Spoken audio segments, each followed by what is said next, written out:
Hello there, everyone. Hopefully, you guys are having a good day. Today, I'm gonna at least try and do my first YouTube video in a long time, and this time I thought it would be cool to start off doing some games from a recent Playhem tournament. So this is the round of 16, a game on the map Cloud Kingdom, a ZVZ, Liquid Sheth versus Golden LighT. And this was just recently played on March 29th, so this is kind of what the metagame in ZVZ right now can look like. It's a good option to watch it and try and figure that out.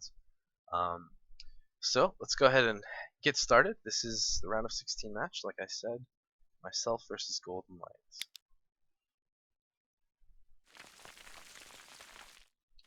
Hopefully the background volume's okay. I'll probably check that out in a second. And we're just gonna watch. Obviously here is myself. Sending the Overlord just across the middle. That's how you just want to do it. He's doing the same thing. You want your Overlords both to be positioned right up here. And then your second one should be right around either here or up here. Or down here. Any of those are usually fine. Probably down here is my favorite option. Checking for when they take the third timing and if they try and go around that direction. Right here we're both going pretty much the standard opening, which is just 9 Overlord and then building a drone. Everything here is pretty normal. This is how most opening games look. You notice we have 2 drones on both of these close mineral patches. That's how you want it. You want to have 1 on all the rest, at least until you get extra. The reason for this being that these are the closest mineral patches, and you really want to have 2 on them. You never want to have 3 though on a single mineral patch until everyone else has 2. Sometimes it happens like that, and you want to kind of catch it quick and fix it almost instantly. It's rare, but it can happen. Everything here on his minerals looks fine. If you look at the production, we're just making that. Supply, everything is very, very similar. Both sending both of our Overlords around, and we're both very likely going to expand. 15 expansion is pretty much standard on this map. You can do a 10 pool sometimes, but it doesn't necessarily mean you'll win. My drone is slightly ahead, which isn't a huge deal. But it's just that benefit of maybe I did my drones slightly better on these 2 mineral patches than on these. But maybe it's also just the positioning of his drone popping out here, whereas my drones pop out closer to the mineral patch. He takes his spawning pool first, and then he'll take his gas after. I took my gas around 16, and I'll take my spawning pool at 16 as well. Point of this is that hopefully I'll be able to get speed out pretty quick, and I'm not really fearing any sort of 10 pool. This is almost an instant loss because you're so greedy getting gas and everything way before the spawn comes out. His build is slightly less greedy, but slightly worse against the hatch first build. His gas and his speed will be slightly greater than my own, for instance. So we both have our hatcheries. We're both getting ready to play probably a Zergling Baneling opening. It's the only thing that really happens. It's a little bit sorry about that little jink in the camera. I'm still getting used to being a camera guy. Pretty bad at it now, but give me time. Give me time. So, right here, I'm still building drones, which is pretty important. This is something you really want to look at. With the drone count right now, it's 18 to 18. But pretty soon it's going to be slightly different. He's sending these 4 Zerglings. Pretty soon, where are they? These 4 Zerglings pretty quickly down over to here, I assume. And it's really not the best of ideas to make these 4. I think at most 2 is just about perfect. The reason for that is 2 can scout. These 4 are never really going to do any damage if the other guy plays perfectly. And then the other guy gets a drone or 2 ahead. At least some minerals ahead, too. So here, 21 to 21, which is exactly the same, right? But I probably have had slightly more minerals mined. Here's my 2 links, which can come out a little bit later. Here you really think you can get between these 4 links, but I realized I had 3 guys coming out. Just barely saved it at 18, which is fine. He lost 100 minerals. Probably even more because right then they could have been drones, and that would have been the most important. So right here, we're still just droning up 32 supply to 32, 24 to 25. These are my 2 links. I should have just ran right in, but I was kind of making a mistake there. And it happens. You can't always be everywhere perfectly, right? Either way, it's forced both of his queens down here, instead of one of them injecting in his lane like it should be. We're both very likely getting speed My speed might actually be done. Yep, just a little bit sooner because we got this gas earlier. I think if I saw something different than both of these queens here waiting with all these lings and this spine, I would have made these into banelings, and I would have pumped some zerglings from here to go over there. But at this point, it's just macroing. I know I have a little bit more larva than him, or I thought I did because I saw both queens down here. Meaning that he probably missed around 4 larvae. The fact that he's bringing these back, there we go. But just these little zergling run-bys here, that's a big deal. We don't actually get any, we get 1 drone, which is kind of worth it, but not really. And he, in the meantime, is making 8 banelings, and just flooding in lings. This is really good for him, if it works. If it fails, it just puts him behind quite a bit. And we have quite a few zerglings and banelings teams here waiting, so it's going to be interesting. Oh, that worked out really well for him. The fact that I had some zerglings to use to pull my drones is pretty good. Notice here it's still 39 to 31, so as long as I maintain this hold, I'm looking good. I went for a quicker lair than him, by the way. He's using all his gas on those banelings. And what he wants to transition out of this is pretty much just... it's really hard to transition out of this. He wants to put pressure on while getting enough drones that he's ahead on the drone count. Especially because he's going to go take his 3rd base right now. He's putting pressure on with these banelings, but they don't do quite too much. That did a really good job, especially because I messed up that baneling. Lets him run right back in. This here is looking pretty good for him. He's kind of evening up the count and everything. He's really trying to get that 1 baneling. He manages to get it just in time, forcing me to pull drones. I lose my queen here. I have to pull my other queen.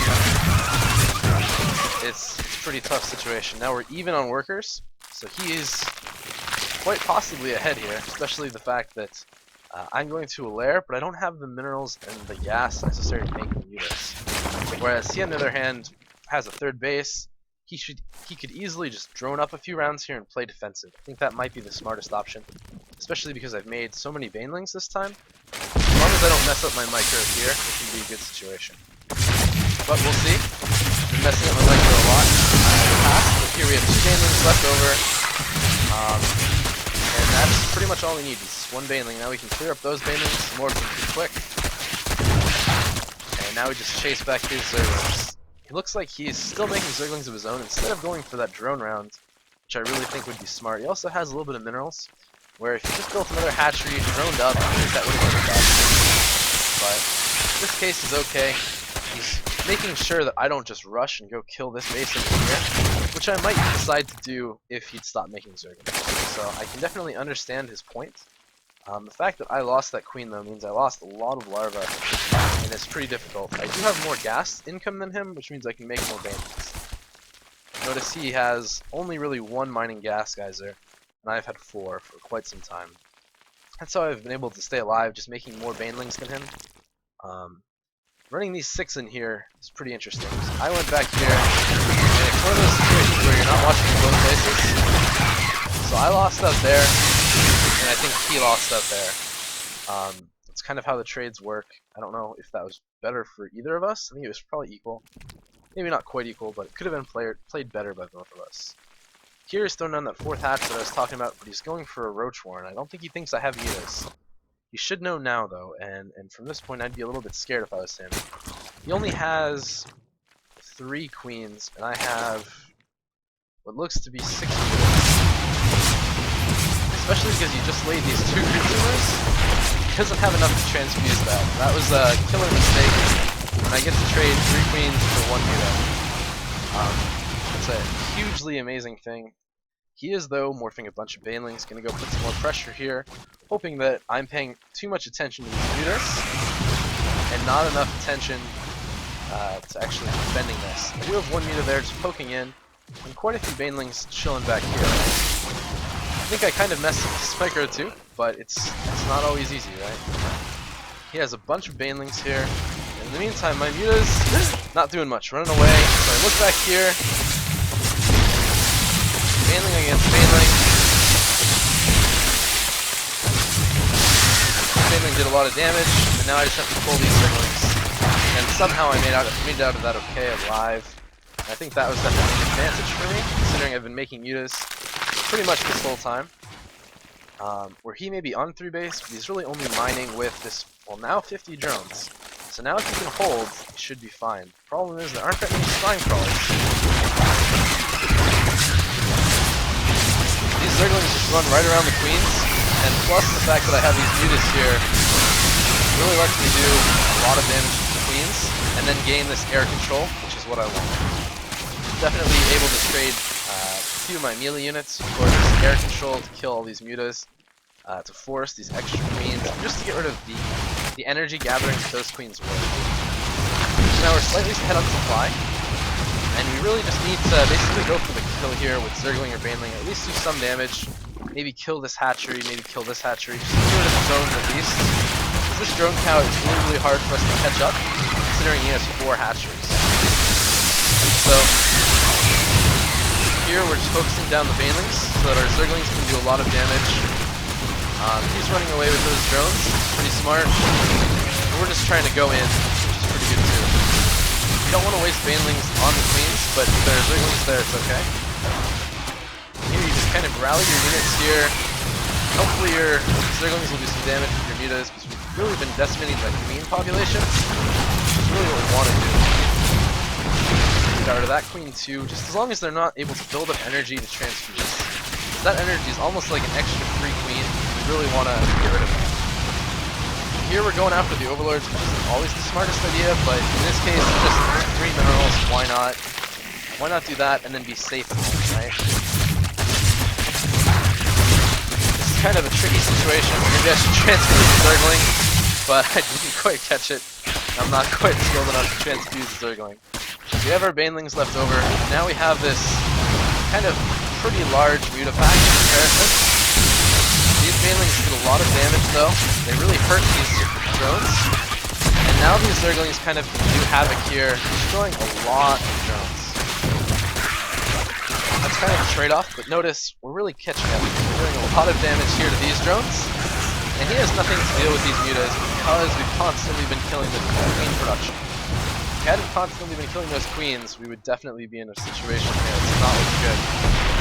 But at this point, we managed to defend the Lings with Ling Bane. This one queen of no health. Oh, it died. That's a shame. The queen was like our hero. And at this point, might as well trade some mutas for some drones, knowing he only has 4 or 5 drones. It's really hard to come back and rebuild them all. Well, our mutas, as long as we're safe, we can keep rebuilding with our 29 drones. So this is about the end of this game. So a lot of talking. I've spent a lot of time trying to explain everything. I've probably made a lot of mistakes doing it. This is my first YouTube video where I've just recorded or watched a replay of mine like this. And I really just kind of wanted to give you guys an idea of how to play this ZVZ. And I thought it would be cool to kind of show all of the games from this Playhem tournament that we just played. It's really rare when you have just tournament games that someone played and talk about how they felt going all throughout the tournament. So hopefully you've enjoyed this first little video on ZVZ, and one strategy you can do nowadays, this early muta strategy against some sort of Zergling Baneling pressure, and how I thought you should handle it with decision making. Hopefully give me some feedback. I'm going to take some time and listen over it myself and try and figure out what to do. But hopefully I'll be continuing with, I believe Creator Prime is the next opponent that I play. So some ZVP. Hopefully you guys will stay tuned and be able to listen to that. Thank you guys. Have a good one.